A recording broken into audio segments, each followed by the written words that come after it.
ವಯಸ್ಸಾದ ಮೇಲೆ ಕೂದಲು ಹಣ್ಣಾಗುವುದು ಅಥವಾ ಕೂದಲು ಬಿಳಿಯಾಗುವುದು ಸರ್ವೇ ಸಾಮಾನ್ಯ. ಮತ್ತು ಇದು ಪ್ರಕೃತಿ ನಿಯಮ ಕೂಡ.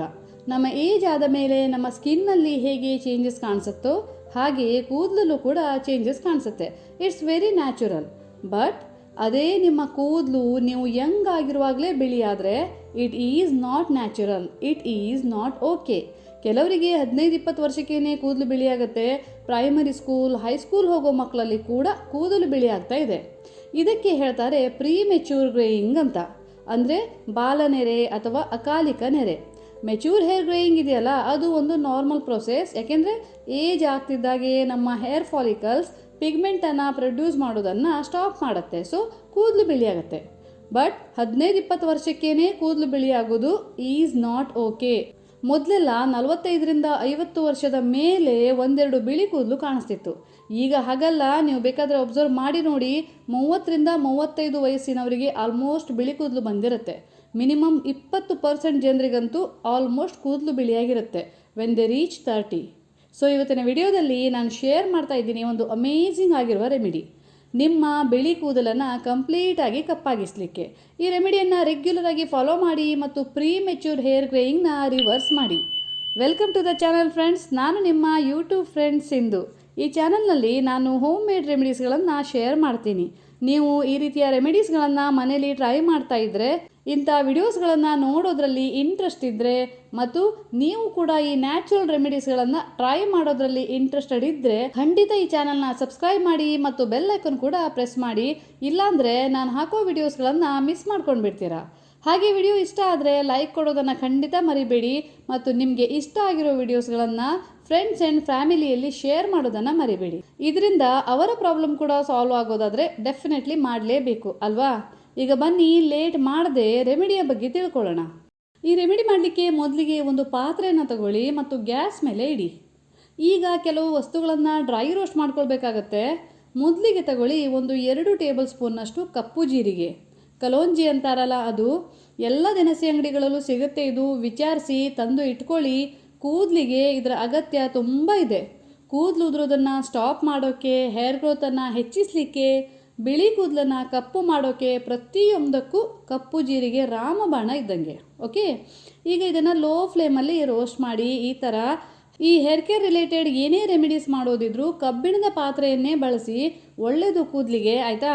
ಅಂದರೆ ಇದರಲ್ಲಿ ನೀವು ಏನೇ ತಯಾರಿಸಿದ್ರು ಕೂಡ ಅದು ಐರನ್ ಫಾರ್ಟಿಫೈಡ್ ಆಗಿ ಹೇರ್ ಫಾಲಿಕಲ್ಸನ್ನು ಸ್ಟ್ರಾಂಗ್ ಮಾಡುತ್ತೆ. ಸೊ ಆದಷ್ಟು ಐರನ್ ಪಾತ್ರೆಯನ್ನೇ ಬಳಸಿ. ಓಕೆ, ಈಗ ಬೇಕಾಗಿರುವ ನೆಕ್ಸ್ಟ್ ಇಂಗ್ರೀಡಿಯೆಂಟ್ ಅಂದರೆ ಕಪ್ಪು ಎಳ್ಳು, ಕರಿ ಎಳ್ಳು, ಬ್ಲ್ಯಾಕ್ ಸೆಸಮೆ. ಈ ಕರಿ ಎಳ್ಳು ಹೇರ್ ಫಾಲಿಕಲ್ಸ್ನಲ್ಲಿ ಮೆಲನಿನ್ ಪ್ರೊಡಕ್ಷನ್ನ ಇನ್ಕ್ರೀಸ್ ಮಾಡುತ್ತೆ, ಸನ್ ಡ್ಯಾಮೇಜ್ನಿಂದ ಕೂದಲನ್ನು ಕಾಪಾಡುತ್ತೆ ಮತ್ತು ಕೂದಲಲ್ಲಿ ಡ್ಯಾಂಡ್ರಫ್ ಆಗದ ಹಾಗೆ ನೋಡ್ಕೊಳ್ಳುತ್ತೆ. ಅಷ್ಟೇ ಅಲ್ಲದೆ ಕೂದಲಿನ ಡ್ರೈನೆಸ್ಸನ್ನು ಕಡಿಮೆ ಮಾಡುತ್ತೆ. ಆ್ಯಕ್ಚುಲಿ ಈ ಕರಿ ಎಳ್ಳು ಮತ್ತು ಕಪ್ಪು ಜೀರಿಗೆಯಲ್ಲಿ ಕೆಲವು ನ್ಯಾಚುರಲ್ ಆಯಿಲ್ಗಳು ಇರೋದ್ರಿಂದ ಕೂದಲಿಗೆ ಇದು ಅಮೃತದಂತೆ ವರ್ಕ್ ಮಾಡುತ್ತೆ.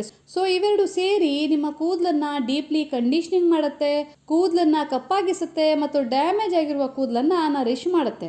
ಈಗ ಇದಕ್ಕೆ ಸೇರಿಸಿ 1-2 ಚಮಚ ಮೆಂತ್ಯದ ಬಗ್ಗೆ ಆಲ್ರೆಡಿ ಹೇಳಿದ್ದೀನಿ ಎಷ್ಟು ಒಳ್ಳೆಯದು ಅಂತ. ನೀವು ನನ್ನ ಓಲ್ಡ್ ವಿಡಿಯೋಸ್ಗಳನ್ನು ತೆಗೆದು ನೋಡಿದರೆ ಗೊತ್ತಾಗುತ್ತೆ ಮೆಂತ್ಯವನ್ನು ಬಳಸ್ಕೊಂಡು ಎಷ್ಟೊಂದು ರೆಮಿಡೀಸ್ಗಳನ್ನು ಶೇರ್ ಮಾಡಿದ್ದೀನಿ ಅಂತ, ಆಯಿತಾ.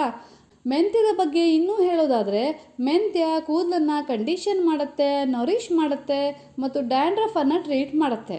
ಅಷ್ಟೇ ಅಲ್ಲದೆ ಕೂದಲು ಉದುರೋದನ್ನು ಸ್ಟಾಪ್ ಮಾಡುತ್ತೆ ಮತ್ತು ಸ್ಕ್ಯಾಲ್ಪನ್ನು ಹೆಲ್ದಿಯಾಗಿ ಇಡುತ್ತೆ. ಓಕೆ, ಈಗ ಇವಿಷ್ಟನ್ನು ತಣ್ಣಗಾಗಲಿಕ್ಕೆ ಬಿಡಿ ಮತ್ತು ತಣ್ಣಗಾದ ನಂತರ ಮಿಕ್ಸರ್ನಲ್ಲಿ ಹಾಕಿ ಚೆನ್ನಾಗಿ ಪೌಡರ್ ಮಾಡಿ.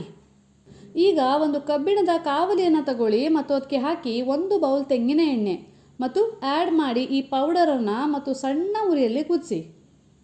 ಒಂದು 4-5 ನಿಮಿಷದ ನಂತರ ಅದಕ್ಕೆ ಆ್ಯಡ್ ಮಾಡಿ 1 ಚಮಚ ನೆಲ್ಲಿಕಾಯಿ ಪೌಡರ್ ಮತ್ತು 1 ಚಮಚ ಮೆಹಂದಿ ಪೌಡರ್. ಇಷ್ಟೆಲ್ಲ ಇಂಗ್ರೀಡಿಯೆಂಟ್ಸ್ ಬೇಕಾ ಅಂತ ಅನ್ನಿಸ್ಬಹುದು ನಿಮಗೆ. ಬಟ್ ಇಷ್ಟೆಲ್ಲ ಇಂಗ್ರೀಡಿಯೆಂಟ್ಸ್ನ ಹಾಕಿ ನಿಮ್ಮ ಬಿಳಿ ಕೂದಲಿನ ಸಮಸ್ಯೆ ಸಾಲ್ವ್ ಆಗೋದಿದ್ರೆ, ಕಂಪ್ಲೀಟಾಗಿ ಸಾಲ್ವ್ ಆಗೋದಿದ್ರೆ, ಪರ್ಮನೆಂಟಾಗಿ ಸಾಲ್ವ್ ಆಗೋದಿದ್ರೆ ವೈ ನಾಟ್ ಅಲ್ವಾ. ಬಿಳಿ ಕೂದಲನ್ನು ಕಪ್ಪು ಮಾಡೋದೇ ಜಗತ್ತಿನ ಅರ್ಧದಷ್ಟು ಪಾಪ್ಯುಲೇಷನ್ನ ಗುರಿ. ಅದು ಗೊತ್ತಾ ನಿಮಗೆ. ಕೆಮಿಕಲ್ಸನ್ನು ಹಾಕಿ ಹೇರ್ ಡೈಗಳನ್ನು ಬಳಸಿ ಮಾರಕ ಕಾಯಿಲೆಗಳನ್ನು ಬರ್ಸ್ಕೊಳ್ಳೋದಕ್ಕಿಂತ ನ್ಯಾಚುರಲ್ ಆಗಿ ಇದನ್ನು ಮಾಡ್ಬೋದಲ್ವಾ. Think about it. ಈಗ 1-2 ನಿಮಿಷ ಕಾಯಿಸಿ ಗ್ಯಾಸ್ ಆಫ್ ಮಾಡಿ ಮತ್ತು ಓವರ್ ನೈಟ್ ಹಾಗೆಯೇ ಇಡಿ.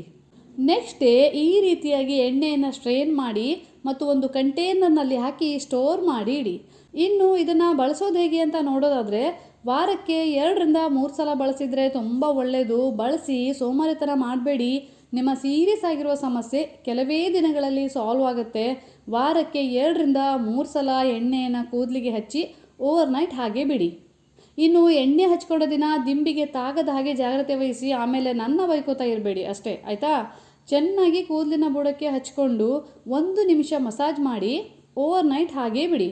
ಮತ್ತು ನೆಕ್ಸ್ಟ್ ಡೇ ಮಾರ್ನಿಂಗ್ ಮೈಲ್ಡ್ ಆಗಿರುವ ಶಾಂಪೂವಿನಿಂದ ವಾಶ್ ಮಾಡಿ.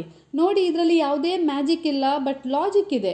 ನೀವು ಕನ್ಸಿಸ್ಟೆಂಟ್ ಆಗಿ ಈ ಆಯಿಲನ್ನು ಬಳಸೋದ್ರಿಂದ ನಿಮ್ಮ ಗ್ರೇ ಹೇರ್ ಕಪ್ಪಾಗುತ್ತೆ, ಹೇರ್ ಫಾಲಿಕಲ್ ಸ್ಟ್ರಾಂಗ್ ಆಗುತ್ತೆ ಮತ್ತು ಮೆಲನಿನ್ ಪ್ರೊಡಕ್ಷನ್ ಜಾಸ್ತಿ ಆಗುತ್ತೆ.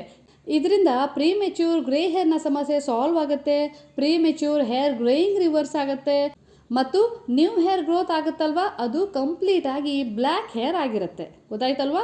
ಸೊ ಕನ್ಸಿಸ್ಟೆಂಟ್ ಆಗಿ ರೆಗ್ಯುಲರ್ ಆಗಿ ಇದನ್ನು ಬಳಸಿ ಮತ್ತು ಪ್ಲೀಸ್ ನಿಮ್ಮ ರಿಸಲ್ಟನ್ನು ನಮ್ಮ ಜೊತೆ ಹಂಚಿಕೊಳ್ಳೋದನ್ನಂತೂ ಮರಿಲೇಬೇಡಿ. ಇದರಿಂದ ಬೇರೆಯವರಿಗೂ ಸಹಾಯ ಆಗೋದಾದರೆ ವೈ ನಾಟ್ ಅಲ್ವಾ? ಸೊ ಫ್ರೆಂಡ್ಸ್, ಇನ್ನೂ ಸಬ್ಸ್ಕ್ರೈಬ್ ಮಾಡದಿದ್ದವರು ಚಾನಲ್ನ ಸಬ್ಸ್ಕ್ರೈಬ್ ಮಾಡಿ. ವಿಡಿಯೋ ಇಷ್ಟ ಆದರೆ ಒಂದು ಲೈಕ್ ಖಂಡಿತ ಕೊಡಿ. Okay, thank you my loves.